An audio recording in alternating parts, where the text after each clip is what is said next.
మావోయిస్టులకు వరుస ఎదురు దెబ్బలు తగులుతున్నాయి. జార్ఖండ్లో భారీ ఎన్కౌంటర్ జరిగింది. భద్రతా దళాలు జరిపిన కాల్పుల్లో 6 మావోయిస్టులు మృతి చెందారు.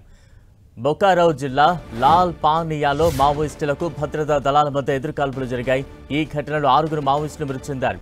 ఘటనా స్థలంలో భారీగా ఆయుధాలు, పేలుడు పదార్థాలను భద్రతా దళాలు స్వాధీనం చేసుకున్నాయి. ఘటనా స్థలంలో ప్రస్తుతం కూంబింగ్ జరుగుతోంది. మావోయిస్టులకు మరో భారీ ఎదురుదెబ్బ తగిలింది. తాజా అప్డేట్స్ అందించేందుకు మా ప్రతినిధి సైదులు సిద్ధంగా ఉన్నారు. సైదులు, బలరాం, మావోయిస్టులకు వరుస ఎదురు దెబ్బలు కొనసాగుతున్నాయని చెప్పుకోవచ్చు. ఎందుకంటే ఛత్తీస్గఢ్ లో భారీ ఎన్కౌంటర్లు కొనసాగుతూ అత్యధిక ప్రాణాలు కోల్పోయినటువంటి మావోయిస్టులు ఇప్పుడు జార్ఖండ్ లోనే బొకారో జిల్లా లాల్ పానియంలో అటవీ ప్రాంతంలో జరిగినటువంటి భారీ ఎన్కౌంటర్ లో 6 మావోయిస్టులు మృతి చెందిన పరిస్థితి ఉంది. మృతుల సంఖ్య మరింత పెరిగే అవకాశం ఉందని కూడా అధికారులు అంచనా వేస్తున్నారు. కూంబింగ్ మాత్రం కొనసాగుతుంది. పెద్ద ఎత్తున జార్ఖండ్ కు సంబంధించినటువంటి ప్రాంతంలో లాల్ పానియం అటవీ ప్రాంతంలో కూడా చాలా పెద్ద ఎత్తున మావోయిస్టులు ఉంటారనే సమాచారంతో అటు భద్రతా బలగాలు, కేంద్ర బలగాలు రెండు కూడా వరుసగా కూంబింగ్ నిర్వహిస్తున్నారు. 2 రోజులుగా కొనసాగుతున్న భారీ కూంబింగ్ నేపథ్యంలో దాదాపుగా 2000 మంది పైగా భద్రతా బలగాలు ఈ కూంబింగ్ లో పాల్గొన్నాయి. మొత్తం లాల్ పానియం అటవీ ప్రాంతాన్ని చుట్టుముట్టిన నేపథ్యంలో అక్కడ ఉన్నటువంటి మావోయిస్టుల పక్కా సమాచారం మేరకు ఎదురు కాల్పులు కొనసాగాయి. కాల్పుల్లో మాత్రం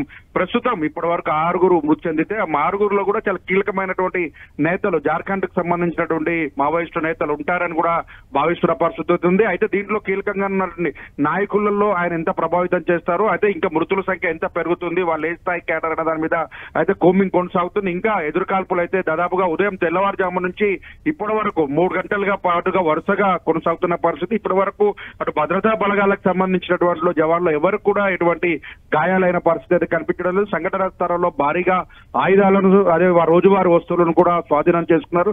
మొత్తంగా చూసుకున్నట్లయితే మావోయిస్టులకు వరుస ఎదురు దెబ్బలు తగులుతున్నాయి. ఛత్తీస్గఢ్, ఇటు జార్ఖండ్, ఇటీవల కాలంలో తెలంగాణ సరిహద్దు ప్రాంతానికి సంబంధించిన ములుగు ప్రాంతాలు కావచ్చు, మొత్తం ఎక్కడ చూసినా కూడా మావోయిస్టులు ఏర్వేత లక్ష్యంగా కేంద్ర రాష్ట్ర ప్రభుత్వాలు తీసుకుంటున్నటువంటి కూంబింగ్ ప్రక్రియ వేగవంతం చేయడంతోనే తీవ్రమైన ఎదురు దెబ్బలు తగులుతున్నాయని కూడా చెప్పుకోవచ్చు. ప్రధానంగా వేసవి కాలం పెద్ద ఆటంకంగా మారిందని కూడా చెప్పుకోవచ్చు. Balaram, right, thank you Saidulu.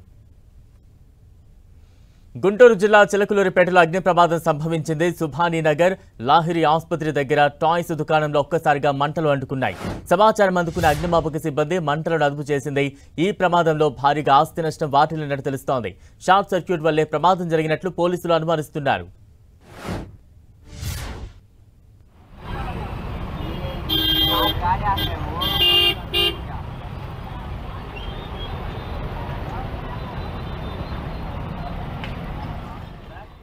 ఇక గుంటూరులో అగ్ని ప్రమాదానికి సంబంధించి మరింత అప్డేట్స్ అందించేందుకు మా ప్రతినిధి నాగరాజు సిద్ధంగా ఉన్నారు. నాగరాజు, బలరామ, చిలకలూరిపేటలో కూడా ఈ రోజు ఉదయం పొద్దునపూట సుబాని హోటల్ పక్కన ఉన్నటువంటి లాహిరి హాస్పిటల్ దగ్గర ఉన్నటువంటి బొమ్మల దుకాణంలో కూడా ఈ రోజు భారీగా అగ్ని ప్రమాదం చోటు చేసుకుంది.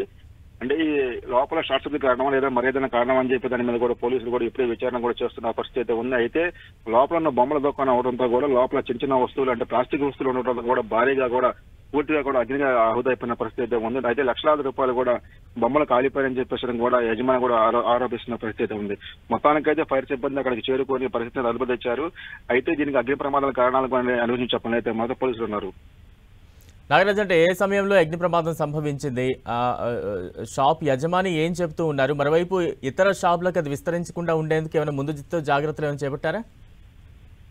అంటే అగ్ని ప్రమాదం జరిగిన వెంటనే కూడా స్థానికులు కూడా పక్కన ఉన్నటువంటి ఫైర్ ఇంజిన్ కూడా ఫోన్ చేయడం జరిగింది. అయితే ఈ ప్రమాదం మీద షార్ట్ సర్క్యూట్ కారణమా లేదనుకుంటే మరేదైనా కారణం కుట్రకాలంలో దాగుందని చెప్పేసి కూడా వాళ్ళకి అయితే అనుమానం వ్యక్తం చేస్తున్న పరిస్థితి అయితే ఉంది. అయితే ఈ బొమ్మల దుకాణంలో కూడా అంటే లోపల ఉన్నటువంటి మెటీరియల్ కూడా అంత ప్లాస్టిక్ వస్తువులు కానీ మిగతా వస్తువులు తొందరగా కాలిపోయే వస్తువులు కావడంతో కూడా భారీగా అంటే క్షణాలలో కూడా మొత్తం అంతా వేగంగా వ్యాపించి చుట్టుపక్కల ప్రాంతాలు పడకుండా కూడా మొత్తం అంతా కూడా స్థానికులు కూడా ఇళ్లలో కూడా ఆర్ప పరిస్థితి చేశారు. ఈ లోపు కూడా ఉన్నటువంటి ఆ ఫైర్ ఇంజిన్ రావడంతో కూడా పూర్తిగా అదుపులో తీసుకొచ్చిన పరిస్థితి ఉంది. Right, thank you Nagaraj.